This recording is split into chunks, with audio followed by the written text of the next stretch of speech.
The story begins 65 years ago, when the world nearly collapses because of a devastating nuclear war.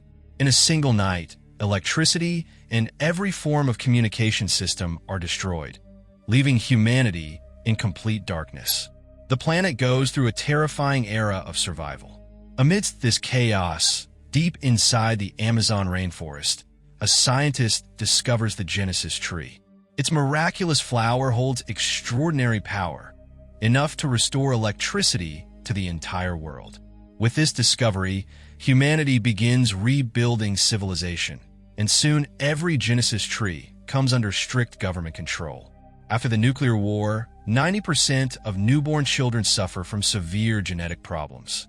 To solve this crisis, scientists infuse the flower's essence into human DNA. From then on, every child is born carrying a unique ability. Some possess extraordinary hearing, while others have vision sharper than anyone could imagine.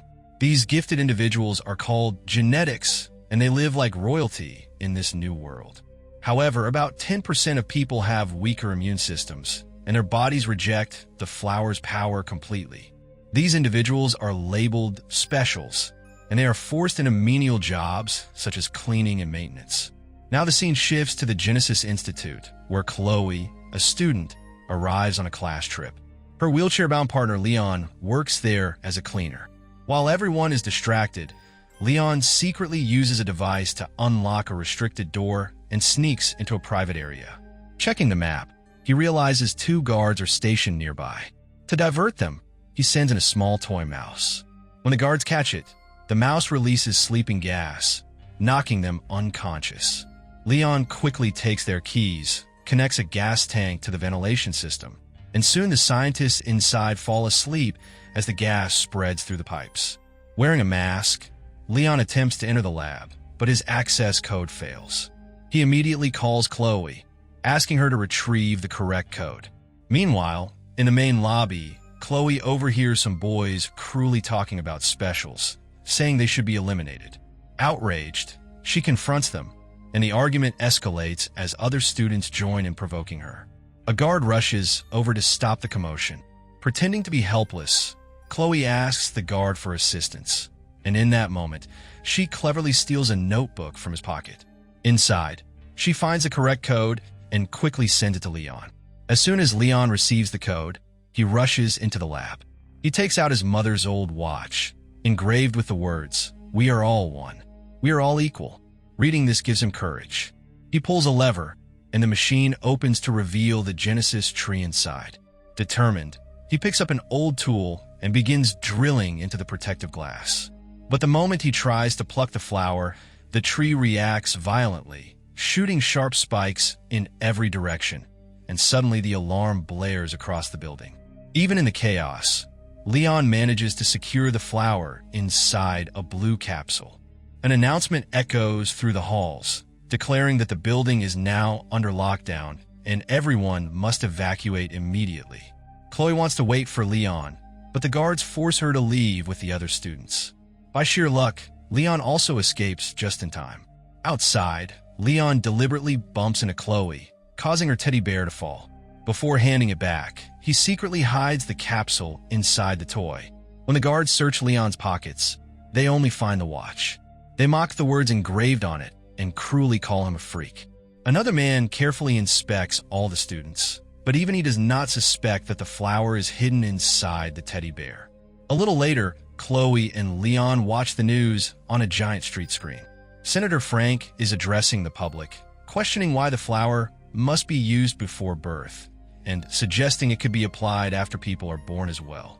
Soon after, the famous singer Meera appears, announcing that she is touring the districts where people live without powers, offering free performances to encourage unity and togetherness.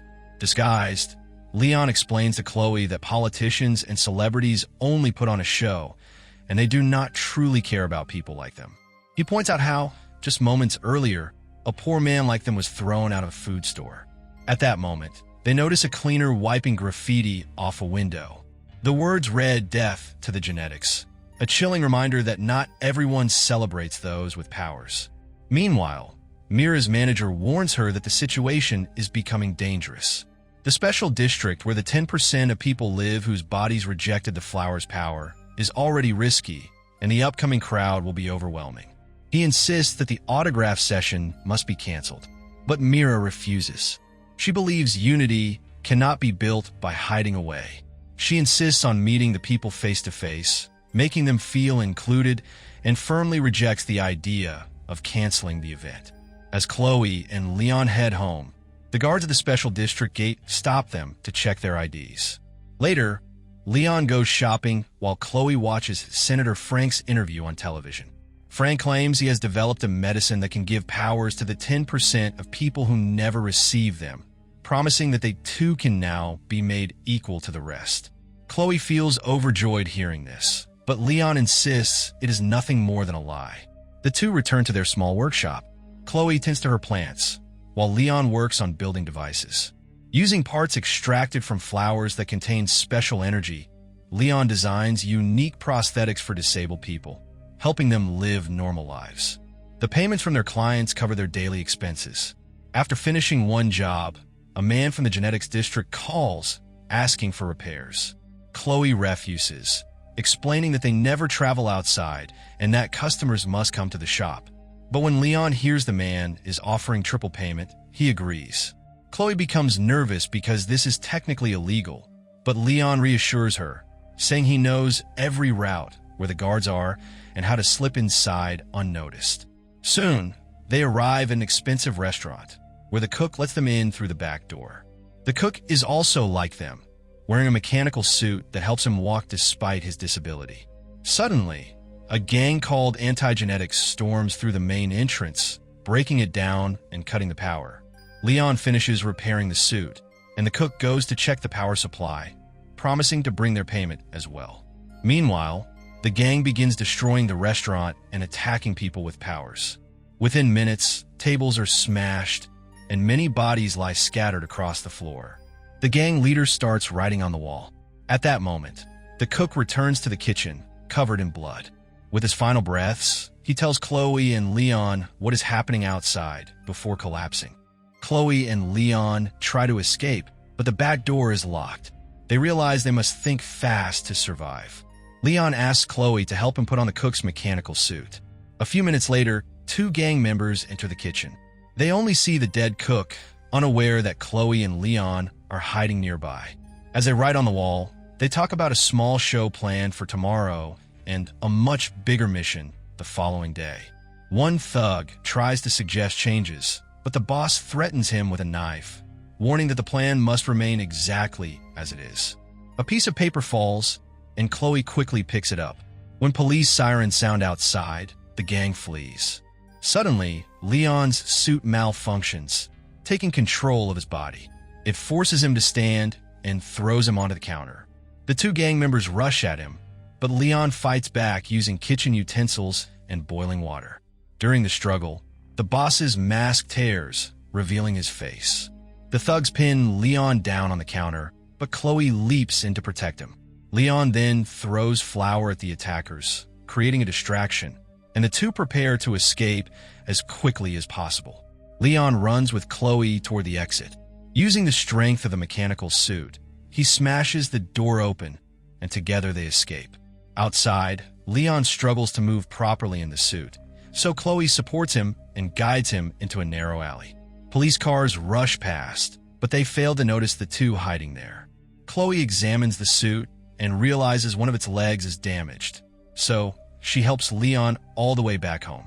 The next day, reporters broadcast the entire incident, and security camera footage reveals images of Leon and Chloe. The media begins spreading rumors that they might be part of the gang. All information is collected and sent to the police. Captain Hodges of the Special Forces declares that the district of people without powers has become a hub of crime and announces plans to raid the special district soon.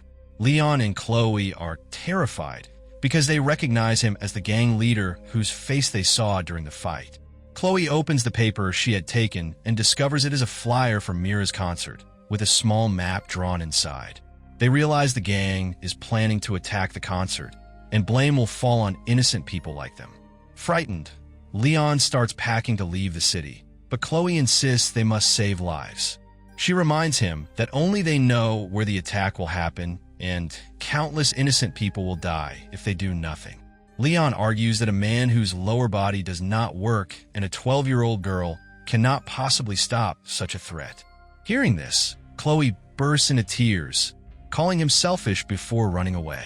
Leon cannot stop her. A flashback shows a younger Leon sneaking into his father's office to read his file, where he learns he is a special. When his father discovers this, he grabs Leon in anger. Remembering this moment and looking at his mother's watch, Leon decides he must act. Hours later, Chloe returns and finds Leon repairing the suit. She helps him put it on, and he tests his movements, declaring that he will capture Hodges and force him to confess his crimes. Leon builds makeshift weapons from scrap materials, even bending iron with his strength. Chloe notices special wires inside the suit and rushes to create a chemical that can activate its hidden weapons. Meanwhile, Meera performs her concert in the special district. The crowd grows uncontrollable, pushing against fences while security struggles to hold them back. After the show, as Meera boards her bus, guards suddenly kill her manager and security team. Rebels arrive in trucks, writing their messages on the walls. Hodges threatens Meera, demanding she come quietly or face consequences. At that moment, Leon appears wearing the suit and mask. He leaps from a balcony and launches an attack. Because of Chloe's chemicals, plants begin sprouting from the suit, which makes the gang laugh. But Leon cleverly uses the plants themselves. One thug collapses from gas, another is trapped in vines. Chloe calls out to Meera from a stolen car, while Leon fights Hodges and his men. At first, Leon lands powerful punches, but soon the entire gang surrounds him and knocks him down. Chloe drives the car into one of the attackers, giving Leon a chance to climb inside. Meera screams in panic, but there is no time to explain. Chloe speeds away, rescuing them all. Back at home, they lock the doors while gang members search the streets outside. On television, reporters claim Meera was nearly kidnapped but saved by an unknown hero. Inside, Meera sees Leon wounded and quickly tends to his injuries, explaining that she once dreamed of becoming a doctor. Chloe draws a picture of Leon as a flower-powered hero, which Leon dislikes, but Meera insists it looks wonderful. Leon then reveals the truth about Hodges. Meera says she wants to return home quickly, because tomorrow she has an event with Senator Frank at the family center. Leon suspects the anti-genetics gang will target Frank next. Since they attacked Meera today, they will surely strike him tomorrow. The gang opposes enhancements or changes made after birth, believing people should remain exactly as they were born. Meera wants to warn the police, but Leon refuses, reminding her that Hodges himself is a police commander, and together, they begin planning their next move. The next day, Meera and Leon arrive at the family planning center, pretending to be a newly married couple who want to start a family. Since Meera is famous, she explains to the doctor that she never booked an appointment and has never revealed her husband's identity, because she wants to protect her family from the media. Leon persuades the doctor to give them a tour of the facility, and during this, he cleverly steals a key.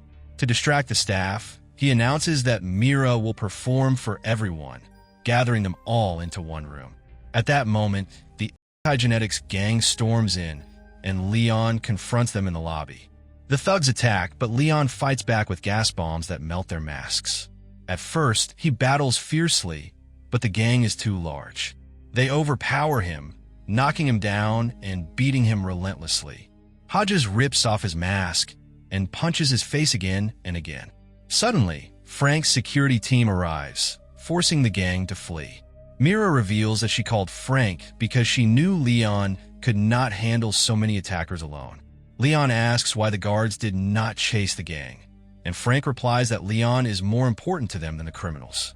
It is then revealed that Frank is actually Leon's father. Chloe is shocked, realizing Leon lied to her all along by saying his father was dead. Hurt and angry, she runs away. Reporters enter, and Frank immediately switches into politician mode. He declares that his son is proof of the growing gap between genetics and those whose bodies rejected the flower's power, urging everyone to vote carefully tomorrow. A week later, Frank's project is approved by nearly everyone. Buses arrive in the special district, transporting poor residents to a medical camp outside the city. Frank promises that after treatment, they will no longer have any deficiencies and the special district will be opened so everyone can live together without restrictions. At the medical center, Leon asks about Chloe, but Frank says they have not been able to find her. When Leon mentions Hodges, Frank quickly changes the subject, insisting Leon should only focus on his treatment. Leon reminds him that when he tried to treat his mother, she died. Frank apologizes, admitting his mistake, and reveals that Leon's mother left a letter. He confesses he was too afraid to give it to Leon before, and by the time he gathered courage, Leon had already left home. Leon opens the letter, where his mother writes that she is sorry for leaving them. She hopes Leon grows into a good man, but fears his anger will consume his heart and turn into bitterness. She urges him to learn forgiveness, because no one stays with us forever. Reading this, Leon breaks down in tears, remembering his mother. Meera takes Leon outside for fresh air, and while walking, they encounter Chloe. Leon apologizes, and Chloe, unable to stay angry at her brother for long, forgives him. Leon then shares his suspicion that Frank orchestrated all the attacks to ensure his project would be approved. But before confronting him, they need solid evidence. Chloe comes up with an idea and borrows a camera from Man with an eye prosthetic. Meanwhile, doctors announce the next patient's name. Chloe sneaks into the vents of the lab and starts recording. Inside, Hodges and Frank are talking, and their conversation makes it clear they are behind everything. As Frank sedates patients, he explains his plan to extract special genes from their brains and inject them into people who already have powers. He calls this the next stage of human evolution, promising eternal youth regardless of age. But he shows no concern for the specials, the disabled people, whom he only wants to exploit as sources for those genes. A little later, Chloe plays the recording inside the tent for everyone to hear. Meera breaks down in tears, apologizing to all the specials present, admitting she had no idea about the truth. Leon repeats his mother's message. We are all equal. We are not incomplete. We are human too. His words ignite courage, and he urges everyone to prepare for the fight. He insists that he needs his suit at any cost. Chloe then reveals she has already stolen the storage keys. The next day, Frank and several nurses enter Leon's room to begin his treatment. But Leon is secretly wearing his suit beneath the blanket. He suddenly grabs his father and snatches the injection from the nurses. Frank pleads, saying everything he did was for Leon, that he only wanted to cure him. But Leon calls him a monster. He locks Frank inside the room, takes explosives from Chloe, and rushes toward the security chamber. Fighting the guards, he manages to knock them down, but one quickly hits the alarm, alerting everyone. Meanwhile, Chloe connects the camera to the computer, uploading the entire recording as evidence for the police. Before Leon leaves, Meera kisses him and begs him to return safely. At the tent area, Hodges arrives with his gang. Leon and the specials surround them, and a massive battle begins. The specials fight with ordinary tools, pots, pipes, and whatever they can find, but their sheer numbers keep the fight balanced. Leon's suit gives him the strength to face multiple enemies at once. Still, Hodges calls for backup, and heavily armed men flood in. Many specials fall, while Leon fights Hodges alone. Eventually, Hodges knocks Leon down, forcing him to crawl desperately to survive. In the security room, one thug grabs Meera by the throat, but a special rushes in and saves her. Finally, the computer finishes uploading the footage, and Chloe alerts the police. Back in the lab, Leon struggles as Hodges attacks him again. Their fight rages between tables and control panels. Leon opens the Genesis tree's chamber and throws an object, cracking the protective glass. Furious, Hodges slams Leon onto the machines, shattering the glass completely. Just as Hodges is about to kill him, Leon plucks a flower. He knows the tree reacts violently when disturbed, and spikes shoot out, piercing Hodges' face. Hodges collapses. Police storm in, arresting Frank's men and collecting overwhelming evidence. Chloe and Meera rush to Leon, and this time Leon steps forward and kisses Meera. A week later, every news channel exposes Frank's horrific plan. Rumors spread that the masked hero who saved everyone is Frank's son, though the police deny it. Frank himself escapes. The government abolishes its policy of separating people, granting freedom for everyone to live wherever they choose. During the chaos, Meera's throat is damaged, and she can no longer sing. Yet she finds happiness living her life with Leon. But Frank remains a fugitive. In the final scene, he is shown watching his son from a distance, his eyes filled with cold intensity. And that wraps up today's story. If you enjoyed this explanation, don't forget to hit the like button and subscribe for more amazing breakdowns. See you in the next video.